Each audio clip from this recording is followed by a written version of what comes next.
BOG. Madam Fubia or US now. Or friend me or say, hey, Kojona, Mumma de Munkwana Mahun say, and NDC abaya, anka, maybe boka, Edmana or boka no nenije. Na mo Bank of Ghana boka. Na aboka no monia jise Bank of Ghana aboka. Nti emobia enka ho asem. Eyareho. But the thing say, Mr. Mamema some data because Bank of Ghana so omo ye omo auditor omo the omo reports na go on website yeah na okohwa in the year 2019 okay BOG made a profit of 1.6 billion. In the year 2020 Bank of Ghana enya a profit of 1.4 billion Ghana cedis, 1.5 billion, and 2021 omunya profit of 1.4 billion Ghana cedis. Okay. Now 2022 yes in a year. 2019 1.6 billion profit, 1.5 billion 2020, 1.4 billion 2021. Now 2022 something happened at Wirenchem kesie eto omai which is COVID. Obekaya. Now COVID by no so we share Emra Ponwa a governing Bank of Ghana na the Act 612 na as amended na a chese sa atoyrenchem bi eto oman no be it yare kese bi be it a disaster bi nsuo bibi ni ade a the section 30 ni chese Bank of Ghana timi bo besia oman ne besia man timi de ha ne ho eye nyoma kakra eboa. Enti 2022 unja COVID started 2020 2021 nimu no ekoba say na oman no akọ hiahiem. In fact na adwuma for kra nkọ adwuma eso na etua omka. In fact enya nsuo ne light nyoma bi crampo free kakra e free one so apart from na health officials are aban no nya special project bi di boa omo e de share omo any ade e ma oman no kwa huhiam kakra. So based on the section 30 the BOG gave loan ema besia ema aban no so onfa entwentwen per the section 30 now can sector say temporary advances to government. So omuma a loan ema aban no, but of course who can the section 6 and say besia na o de ma aban no it should not exceed 10% of revenue afinimu ni nyina aban ni nyae. Now okay section 30 now so we are through the finance ministry aban and notify parliament say besia say na BOG dey dey e dey ama aban no so on fa hen ho into hwe the 27th May 2020 the finance minister Ken Oforiatta say parliamentary memorandum on the report of the limits of borrowing of government under subsection 6 of section 30 of the Bank of Ghana Act 202 Act 612 in the novel coronavirus COVID-19 emergency. Not the command parliament. So finance ministry through Ken Oforiatta notified parliament just to meet up the emrana eho say BOG also omoye no emra ni won ka meka ni nyina mamahu say indeed they followed due process. Ekobaye no omukoye the audit sa nyoma ni mu nyina no mu say BOG aboka na enyoma. And of course to be fair na nye Bank of Ghana kwana COVID time omoboka. In fact uko the Reserve Bank of Australia omoboka $37 billion. Uko UK omoboka £150 billion of England. Uko the Swiss National Bank omoboka in that same period 132 billion francs. The same 2022 no Netherlands, US omo central banks eboka because of corona and omunyina situation the buy is because of yare buy was said na central bank dey e finance amman In spite of women, the NDC went to town. Say, Omunti Bida. In fact, God Nasaribedi Aku best friend, Sami Jemfi, only Captain Smart ye interview. Tiasmo kind or Bank of Ghana cow boy. And the Ameku to say, my best friend. Oh yes. Okay. So no now we publishing his statement social media. Yeah. And your best friend. Now me intelligence on him. Oh dear. It doesn't mean say my best friend. Or a younger brother. My younger brother. Okay. See, Sami Jemfi say, in fact, only I say Dr. Addison and his governors will face prosecution if NDC comes to power. For them. See, Ernest Addison, I'm quoting him. Ernest Addison is jail bound. Hey, he is destined for jail because nothing can save him from what he has done. There's no way Addison will not be prosecuted. No way. It is impossible. Even if he goes to Kuwait, we, the NDC, will make sure he faces prosecution, including his governors and the board. Is he above the law? No. Is this the rule of... in this rule of law, nobody is above the law, unquote. See, the more Bank of Ghana prints money for the government, the more the nation suffers. And this printing, you know what? Who check it? The economic, anybody can Google it. Definition of printing of money: two things. Printing of the normal cash to finance the activities of the bank, which happens all the time anyway. Yes, new currency, scanner, scanner, sometimes. A chair, you're printing for shame. And there's another second definition of printing of money, which is borrowing. What they are saying. But NDC deliberately borrowing, no, they were not saying borrowing, I'm saying printing of money to confuse their supporters and Ghanaians say, and you're confused to deceive. Kwame, you are right. No more, and almost I had share 120 days social contract with the people of Ghana. Say. So NDC ba Abema Tio, they will investigate the illegal printing of money. Promise 13. Omuba making sure say Omba be you illegal printing of money. Meanwhile, they knew from day one say it wasn't illegal in the printing of money because they have through the BOG Act and Finance Ministry they have notified the Parliament say. Yes. So Oma trigger the emergency clause. Abaji the 10% of revenue a year no sika from BOG to assist Abayno. Through this memoranda, they call Parliament. Yet they were insisting say it was illegal. Yes.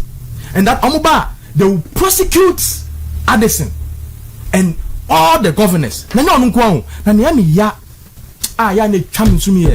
The then minority leader Peter Bacho for a document family city. BOG there be and this for the be mommy I want be a mommy printing of money no any almost 13 my science the Peter kind first no yes and I'm that to me picture but here say I get that clear but at least notify it's a no was say Dr. Ernest Addison and his governors will face prosecution if NDC comes to power. Yes. Sami Jemfi. And the Peter Redia. The quote, no. Also jail bound. Yes.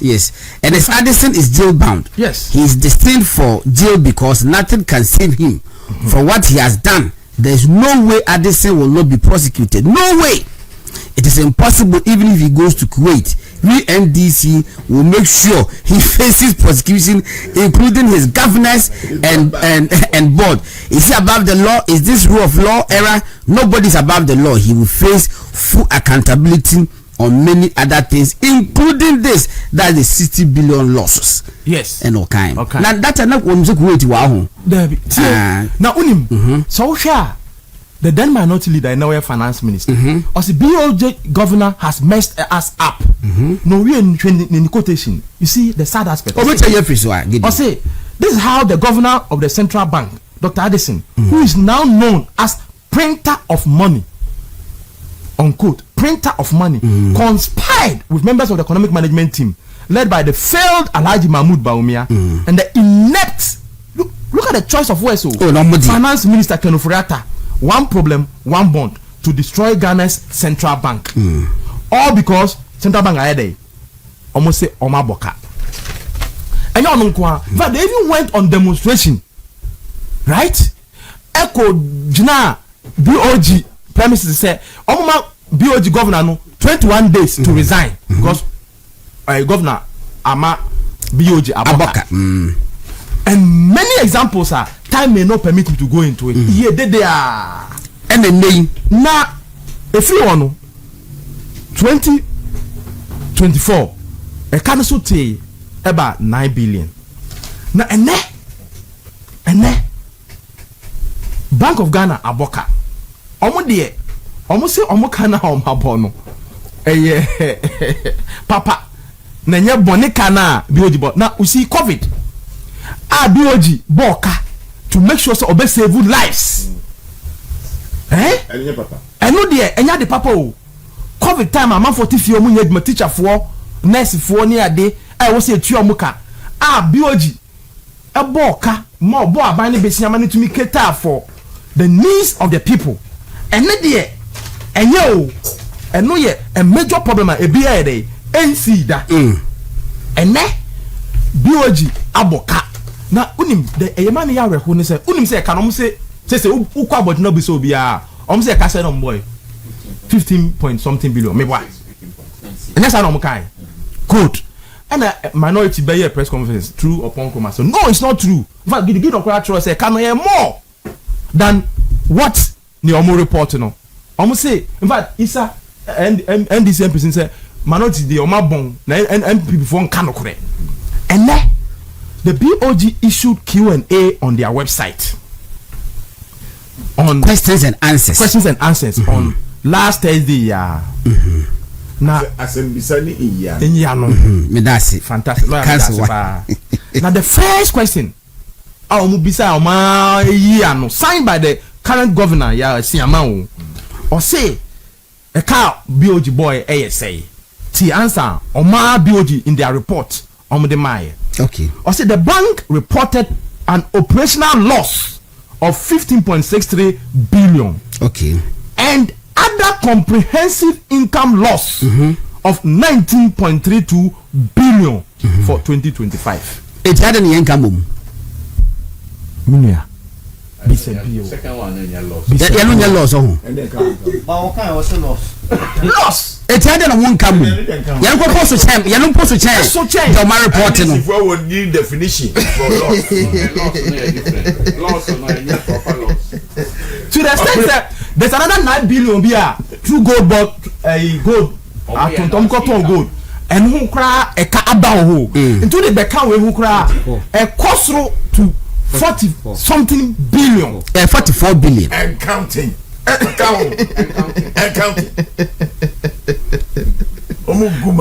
What I say, and so unim say cleverly almost say 15 billion now from 9 billion to 15 million and soon be almost stabilize the economy, which is in trouble. Economy will stabilize. Okay, mami. Oh, Kwame, me a class prefect too. So we are mesamba na kwa rapport. Enti ba me kwa wudu. O de hwe. O de mami kan. Me repeat. Okay. Mami kan 2 pe na ye wawie. Hwe unim say e kwa omo fa so ye accounting ni krampo no. Oma agya tum say oma mfa the normal accepted process now over the years. Ye dey audit BOG. Etunim say e kwa omo fa so ye omo die.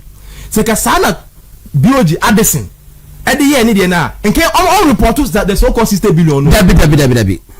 what you say nke even the 2024 9 billion and the so-called 9 billion na report to here yes so paper form because omoboki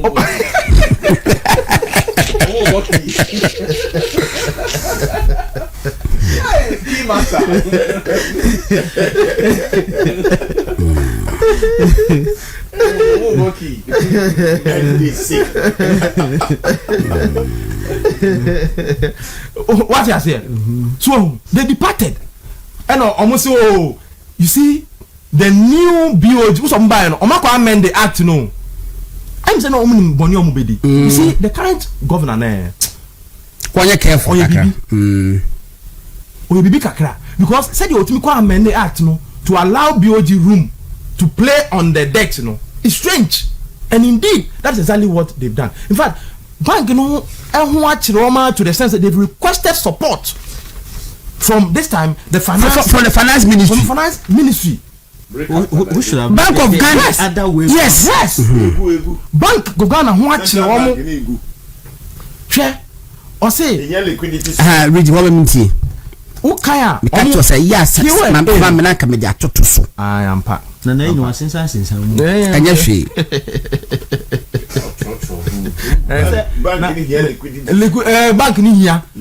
Bank no here liquidity. No so stabilize the economy no. No also ope nanka. Man who chile na obema support no. Ono mom here liquidity support. What throw to the BOG finance minister in both omo statement omo audit report ni mu a omo statement omo dia koma finance minister any omo Q&A ni say omo be here support from the governor na ne man ye hu man ye from the finance minister thank you the man ye awe hokura mpo ni say unim say no adwuma bia owo ne ka any owo ne mfaso ana say ne profit ne assets ewo ho. This time for 1 year from bank near setting ni na eka ewo 61 billion 1 year per Awie BOG at the 34 billion of eka and abeka bank no. That is apart from eka o ma boy ni BOG ni eyinim ni nyina o uka bank ni asset ni nyina ni mfaso bibia boma na 1 year pe omo de 34 billion ena ababeka eka ni sika e wo se omo de omaja ama BOG and it's a BOG in fact so enya support from the finance minister this time ebeye diama no moving forward. Well, but your mom will show ye. And ya mutieno. Ya munim enkutebuni sana mesremu. Mummy and Shanko back for the past 20 years. Has it ever happened? They say Bank of Ghana at Trokrata Kuma Finance Ministry say umuhiya supporter na. Me dem me nkaisi me hubida. Mesremu mummy and minimum. So wait my just to quote liquid equity na make one some. From our Q&A question 5. I said the bank entered 2025 with a negative equity of 61.32 billion accumulated over the years. In terms of free power, no. Now over the years, bank ni na no. Omuja 61.32 billion Ghana cedis. Over the years since bank ebai ni na. See, the 2025 total comprehensive loss depended that the position to negative 96.28 billion at year end of 2020. Negative. Into from 61, I jumped to 96.28 billion. That is over the year 61 billion. 1 year per. Nkoma one more busy amunina luma munina dinina banina a champion munina a frifa Rollins for Rollins omunina 61 and na Mahama nkwa buy 1 year per a first one Mahama na asaka yes and now 1 year per no I jumped from 61.32 billion to 96.28 billion. 35 negative. Prof K Yanko. Seka uboki. Oboki. Yeah, briefly. Yes. Me idea kan Peter kasa bebre e wo say no. De o kan nyina on point. Na me BOG o share expenditure no mo ye no. So almost spending about $10 billion. And almost seed no. From Peter 14.7 yeah basically 11 point something to let's even grant them say 10 point something. Look at what MPP did Now, any information be look at what MPP did and the MPP BOG, Minister of BOG. Okay, Facha ayini kojo ayini. Omo your press conference, MPP a press conference. Yes. It's no press conference. It was say BOG's real loss for 2025 is 44 billion, not 15 billion. When ombe ye kojo opon kroma say I tro. Now, MP ni kodo say minority ni kojo opon kroma ignorant. Is that no? Yes, o say opon kroma ignorant. Na onim BOG figures no. It is say na BOG for abeji atum say media no be ba. BOG no. I confirm any. Okay, Mati. How do to On say and on BOG say intermediation. 1.1 intermediation ebinu say intervention on the forest market. So that the dollar no see the anho the see the no na ho de the be kosoro. BOG omo fe no ebinu say intermediation ebinu say intervention, whatever it is. In 2024 under MPP, BOG injected $2 billion to intermediate or to intervene in the forest market. And already that just a year dollar no from 16.4 Ghana cedis to $1 to 14.7 by the end of 2024. 2 billion. So if you look at the difference, the cedi appreciated by 1.7 cedis, Peter. But let's look at just 2025 NDC under this governor or by it. 1 year they injected over $10 billion just to strengthen the cedi. We were spending $10 billion to strengthen just your cedi in just 1 year. And look at what it did. It brought down the cedi from 14.7 cedis to 10.45 at the end of 2025, Namika Peter. So I'm not talking about the current interbank rate. The cedi appreciated by 4.2 cedis. Peter, start the average. Obi injected just $2 billion a pair. The cedi appreciated by 1 cedi 70 pesos. Would intervene in $10 billion. It appreciated by 4 cedi 25 pesos. Peter, why should say some mean go for me anyway? Why not manage cedi ni? So when people obia boka kesiese to bring the cedi just from 14.7 to 10.5. But your side say we see be Elvis Dako. Yes. And me aka see be in yes figures be. Average. You be me say me start it. I start it. In 2024 and the MPP $1 billion was injected to bring the cedi down from 16.4 cedis to the dollar as at the highest interbank rate and Akufo-Addo to 14.7 cedis by end 2024. Okay. The difference is 2.7. Okay. Appreciation. Okay. Appreciated by 1.7 Ghana cedis. Now let's go to just under this governor in 2025. Over $10 billion. Have been more putting a cry to $12 billion. But let's agree, say it's over. Sure say 12 billion. Yes. No, with more kind of yes. So was injected. It brought the cedi down from 14.7 to 10.45 at the end of 2025. The cedi appreciated by 4.25 cedis. Now just say if 22 cedi injected deliver 1.7. If 2 billion inject deliver a 1.7 appreciation, cedi appreciation over 10 billion injection delivered 4.25 in 1 year, which is a better manager of the city. It is a scandal and this MPP this shame mono. This shame mono. It will be as an appreciation of 1.7. Yeah, over 10 billion and the shame appreciated by 4.25 cities. Me anyway, why not? A Ghana for Eka. Okay. And now on the one manage economy. Look, they spend about 16.7 billion cedis to also bring inflation from 23 to almost say 3.3 on. Answer per Jakaka is 3.4. You look at the money spent in economies and a very big opportunity cost. I have said that if you look at the trajectory of in 2022, when himself inflation 54%. Yes. by end of 2024, it had moved from 54% to 23%. What is the change?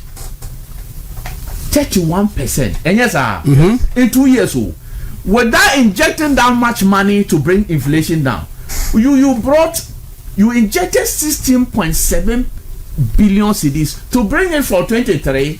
Look at the difference, Peter. Look at the difference from 23 to 3 point. You injected 17.7 cedis just to I don't know more friend sterilization. Sterilization. 16.7 billion cedis. Billion cedis to bring in for inflation from 23. Peter, to bring inflation from 23% to 3.2%. That time at the end of the year, now I think it was even 3.5%. Why they manage the economy in year? Look at the difference. I'll be far from 54% in 2 years old, or the bar by 30 percentage points, 31%, and I will inject that money. May say economy a very opportunity cost. MPB did not inject that much money to bring the inflation down to the level NDC met it. It did not inject that money to bring the inflation, the CD for the CD to appreciate. If you had invested all this money in the economy, naturally inflation would have come down naturally, and other sectors will benefit. Definitely. What you have done with this expenditure, they say. So why you see Skyway to reduce imported inflation? Yes, sir. What you have done, you have reduced imported inflation, but you have given the money to foreigners, the foreign companies, taking away the purchasing power. Exactly, of Ghanaians. And now you're also killing your local manufacturing industry, because what you have done, obitimi manufacture produce, because only a cost of production cost or no. If you have 1 bag of rice, maybe the same quality from imported one, because imported one my inflation not reduced to the level of and in the Ghanaian market no price be low. Yes, now we come averages now I say 2 billion. Yes, estimated by almost 1.7 and have 10 billion over 10 billion they buy 4.25. It was say enka 10 billion as a 8.5. Wow. You are. That is MB before they manage the economy. Stronger than appetite. If the trajectory no. Say the 2 billion ASA I said the 10 billion it be 8.5. Population. Yes. Come on. So you have reduced imported inflation. That's why the inflation. But what you have done, conversely, is to say you are killing your local production, local industry. Remember said that is why. Locally produced. You are killing employment, empowerment, and you are giving employment to foreign companies. So now, or producing goods. So that is why we also produce 24-hour economy 133. 133. You cannot do it because we are buying no crown. Companies. There's no incentive. In fact, pray. No. What booking me? Peter. So key master. And then Yanko. Goro. Minya. Ewia so say o ma me wu na say o so wada anwumere beba o come bedew nkofo ye o moduane no just the sense from other people's mother's pot ebe kira o say o ma me san nya da no wada na ye wuo e na wowu but me hwe afri say sa artificial massage of a exchange rate no NSA sika na e kana Bank of Ghana abo nyina so the economy ni nyina no. To what extent and as soon so a ye macroeconomic indicators ni e reflect what ordinary Ghanaian abrabo. To what extent? Go on. NDC any signing social contract. NDC my promises omo manifesto na ansa na yebeba ha say no mema ye remfi say e na omo ka MPP de say MPP bo ka sometimes they omo nka eka no a ye bo no 2024 no I no to mobile bet to us no. But they sum it up and they jump to 2022 no more kokoti 2022 then. Yet you my way.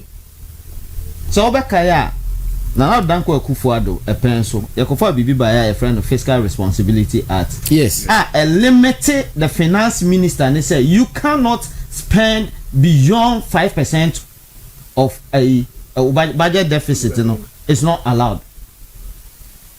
Meanwhile, because of say BBC, so be a person who say enya kwa 60 billion at the buyer. Uncle DC or Parliament. There was a suspension of the Fiscal Responsibility Act. Yes, suspended. Now NDC for at Parliament will be.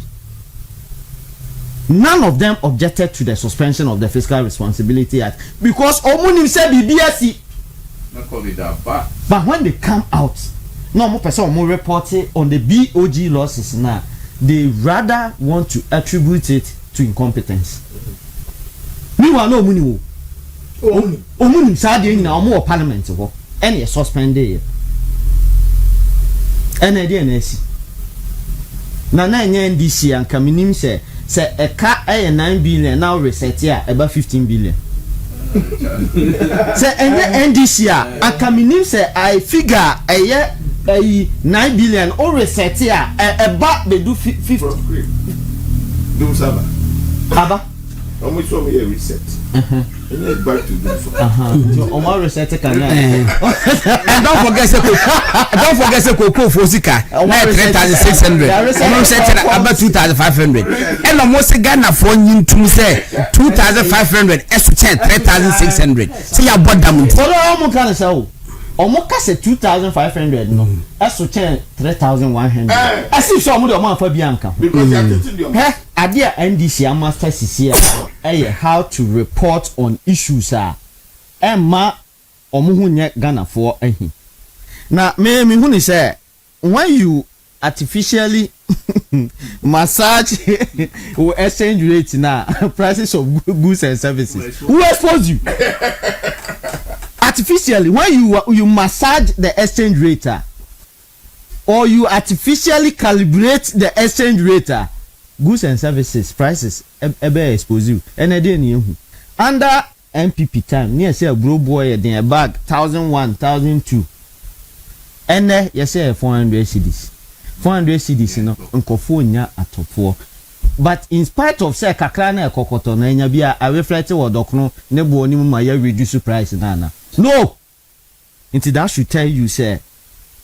Bibi enkoye between the relationship between the so-called figure or inflation figure no any year ya brabom emfa tane man emfa any edete o my way mu ena mon konko report wa there say am hini say ansa na omo de sa statement no kora be fi BOG aba no na ebra so ase so omo publish na omo publish na ese se ekojire omo yeah you're right it was supposed to be at the end of ese se ekojire BOG ansa na omo de omo statement of March no this one financial statement aba beto abontin ye de ba beto abontin afi de enkonkodu ba bia now the spokesperson iti ye wo obi okasama BOG Parliament majority MPs ena ekasama BOG no mo kasa wi a na omo current director of communication no ono ye backing vocalist enti e kan Parliament wo wi a no age so no kasa nkete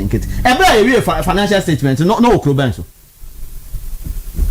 na director of communication Bank of Ghana no okroban so mo be report loss in so a much that's operational loss. One more key.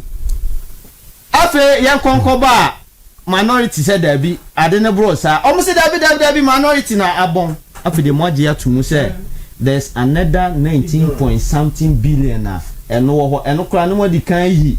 Good there na a better say yenti ha ena World Bank bekache say Gold board aboka $214 million. Yes. Unim they see Gold board say no ma. At the initial stage in the Bank of Ghana so beka says I can in day. Speculative. That was the statement of it. They see your Bible muni bi I don't know. Ebra Nyankopon Garden of Eden muno. Na I Adam say enya me aye oba no. Obana say one. Obana de ma me. Obana de ma. Like say what they say wo. Wo na de ma. Ah, she na go. Hey. What say Obana de ma me ne. And Obana so say one na go don. O woni ni ano.